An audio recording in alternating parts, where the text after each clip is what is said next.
Eu hoje gostava de falar sobre um tema que também é relevante, mas não está necessariamente ligado à parte mais esotérica.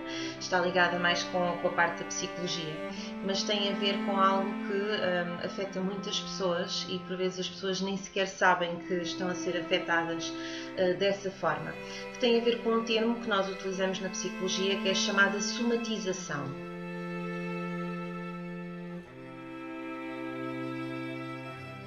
Então, o que é a somatização? A somatização é quando nós temos uma série de emoções muito fortes, como por exemplo, se estivermos muito nervosos, muito ansiosos com qualquer coisa, se estivermos muito zangados, se estivermos muito tristes, e se estivermos muito preocupados, ou se tivermos dentro de nós muito ódio, muito rancor, aí pode acontecer o fenómeno da somatização. E a somatização não é mais do que o nosso corpo físico começar a demonstrar tudo aquilo que nós andamos a guardar dentro de nós a nível emocional. Um exemplo muito prático de uma somatização, e que quase todos nós já tivemos, é, por exemplo, lembram-se dos tempos de escola, em que nós tínhamos testes para fazer ou exames para fazer e achávamos que não estávamos preparados o bem que fosse necessário, porque não tínhamos estudado o suficiente, ou então por isso simplesmente queríamos ter uma nota mais alta e estávamos com medo de não conseguir. E o que é que acontece muitas vezes? Ficamos com dores de barriga, dói a barriga, dói o estômago.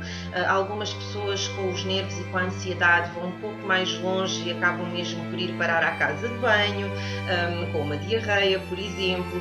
Isso são tudo exemplos de somatizações. Portanto, são situações que nos acontecem no nosso corpo físico, como as dores de barriga, como a diarreia, mas que vêm de uma emoção. E a emoção aí são os nervos, é a ansiedade.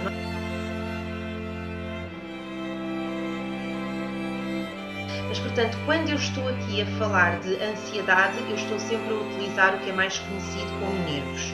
É essa a ideia. Mas aquilo que eu gostava de dizer era, isso é de facto um exemplo mais simples, mas as coisas não são sempre assim tão simples quanto isto. E temos que ter cuidado realmente com as emoções e até que ponto nós estamos a deixar as emoções chegarem, porque uma coisa é ficarmos ansiosos por uma situação e dar-nos uma dor de barriga. Outra coisa já muito diferente é nós termos uma ansiedade que vai durando. São aquelas pessoas que estão ansiosas praticamente com tudo, e termos problemas mais graves. E quando eu falo em problemas mais graves, o nosso corpo não somatiza só com aquilo que eu vos estou a dizer. Existem somatizações que vão ao ponto da pessoa ter um acidente vascular-cerebral, que é o chamado AVC, podem ter infartos cardíacos, podem até vir a desenvolver cancro, podem ter problemas no fígado, podem ter problemas na vesícula.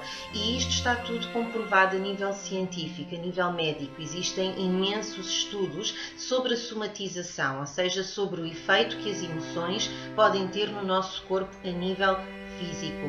E, portanto, o que é que eu gostaria de deixar aqui sobre isto? Muitas vezes as pessoas pensam que se tiverem uma determinada emoção, o melhor é guardá-la. Por exemplo, imaginemos alguém que está triste, alguém que está deprimido, muito triste, muito deprimido, e por vezes não querem ir à procura de tratamento para essa depressão porque têm medo de serem vistos como fracos, ou como alguém que não é capaz de suportar a pressão, então guardam aquela tristeza toda dentro delas e tentam fazer de conta que está tudo bem.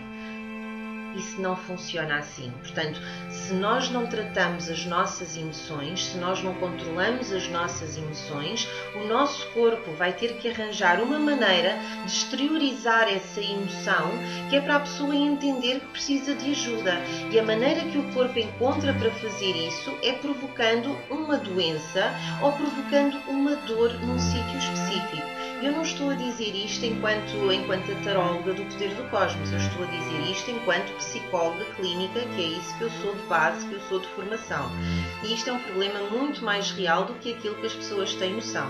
Existem estudos científicos, existem dados científicos para suportar que de facto isto pode acontecer, não só a nível do cancro, como dos acidentes dos AVCs, como dos ataques cardíacos, os infartos, dores de barriga, tudo aquilo que vocês possam imaginar. Portanto, o meu conselho é muito simples. Não guardem as emoções dentro de vocês mesmos durante longos períodos de tempo. Isso não ajuda ninguém.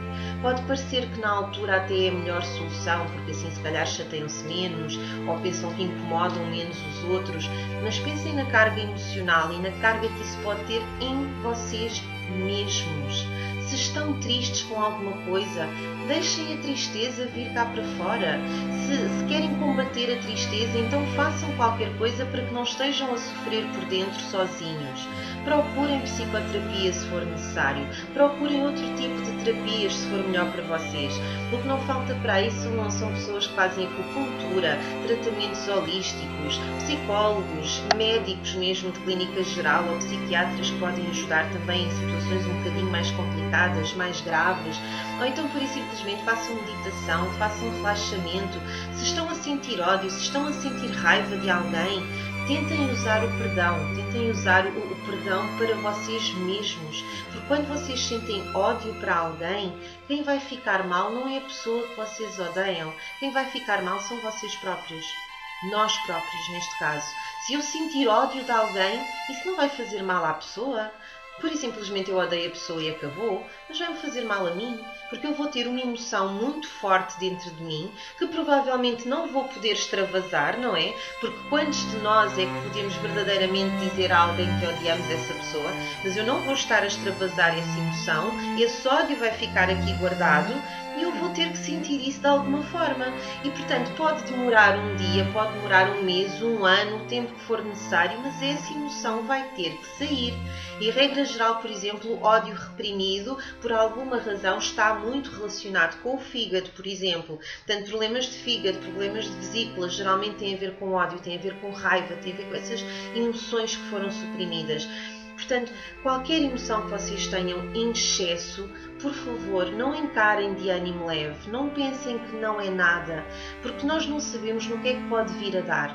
Procurem ajuda. Se não conseguirem controlar essa emoção, então procurem ajuda, procurem um profissional, alguém que vos consiga ajudar a libertar essa emoção.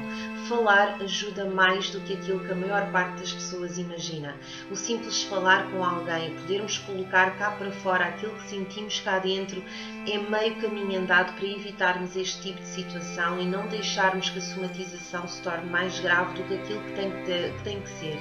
Eu gosto muito de usar o tal exemplo de estarmos nervosos e ficarmos com a dor de barriga e com a diarreia, porque isso é um pequeno exemplo. Se estarmos nervosos durante um dia, porque temos um teste para fazer, nos dá um frio na barriga, uma dor na barriga e uma diarreia, imaginem o que é que fazem meses seguidos ou anos seguidos de sentirmos ódio, raiva, rancor, tristeza, todas essas emoções negativas.